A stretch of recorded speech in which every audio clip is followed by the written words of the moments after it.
Let's just look to another pose and look to another experience with the shoulder blade. So this is another hidden pose to me, Shalabhasana. So I see lots of kind of effort in this pose that aren't really contributing to. So if I just find with my arms to the sides, if I can actually feel my shoulder blades moving into my back, then they've served the same function of opening up the thoracic part of the spine. Okay.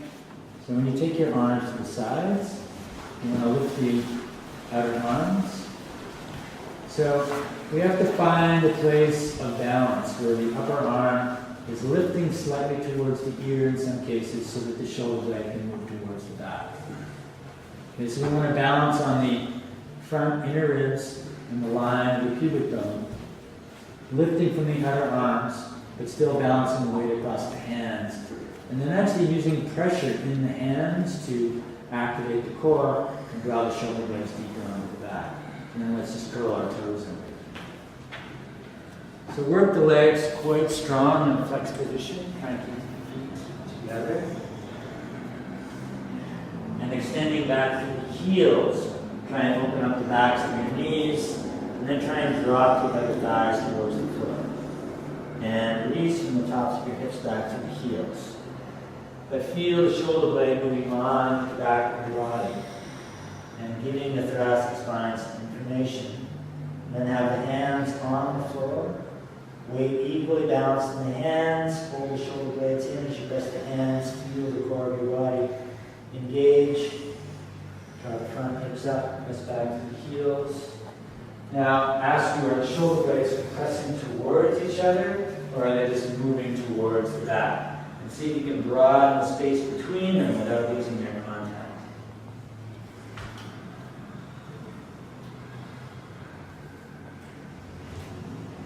Now if you want to try this, introduce one more action. Point your toes. Keep the hands on the floor. Try not to bend your knees. Feel the shoulder blades moving in to the back, activate the thoracic spine, keep the collarbones broad. Good. Let's take the hands to the sides, press the hands, and lifting the upper jaw. And exhaling, we'll go back down to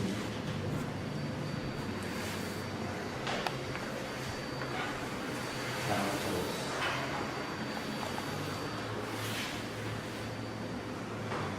So depending on the position of her arm relative to her shoulder is going to determine her ability ultimately to get her shoulder blade to move to her back. So from this position here, she actually has to lift the head of the shoulder up slightly. And now the bottom tip of the shoulder blade will start to move towards the back of the body. If I pull the head of the shoulder down too much, like this, the shoulder blade can't move in. So it needs to start with this upward movement, and then the outer arm lifting will take the inner shoulder blade towards the back. Now if she holds this and presses into her hand, that's going to engage the core of her body. So here now the shoulder blade can hug the back, and the connection is back in towards the core.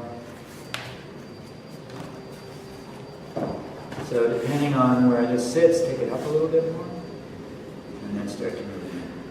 So then we want to feel both arms, both heads and shoulders need to lift up a little bit towards your hips. That's it. Now to add. There you go. Now press the hands in, and as you press the hands in, don't lose this. That's it. Now can you put space here that we try not to let the outer arms drop? Just widen the space between the shoulder blades. Okay, that's better. And then as you press into your hands, start to lift your upper chest away from the floor, but move the shoulder blades into your back. So that as the upper chest lifts, the shoulder blades are moving in. Now continue to lengthen your back ribs, but use the shoulder blades to open the thoracic spine, open the collarbones. Good, now just curl your toes in.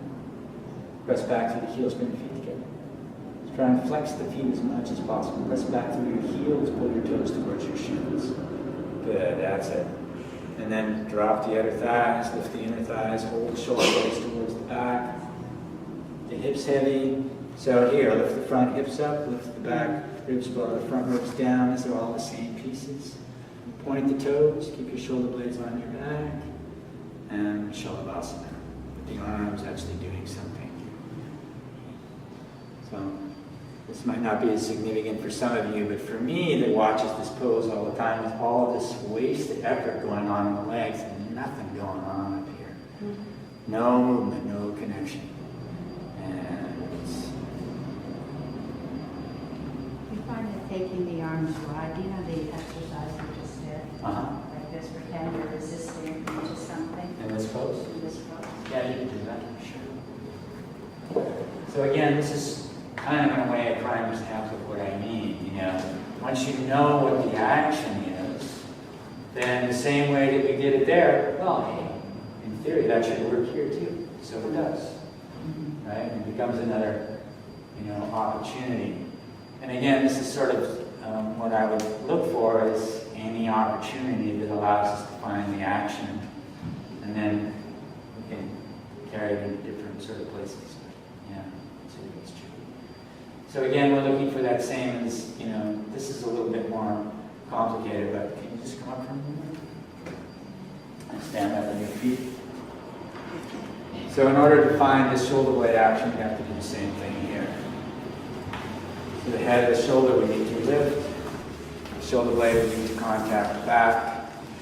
And then this is it. This is what Shalabhasana would be in Samstiti. And so now because of that experience, she's able to actually find it here as well. And we get information here, the stability in the core, and same pose, just standing up. Whereas where we started from, just let this go. Like this.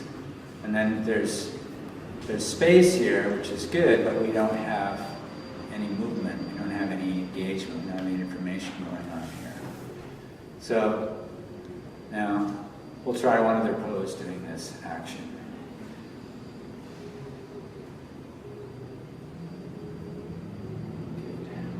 So this arm position, and again, this is like a universal action.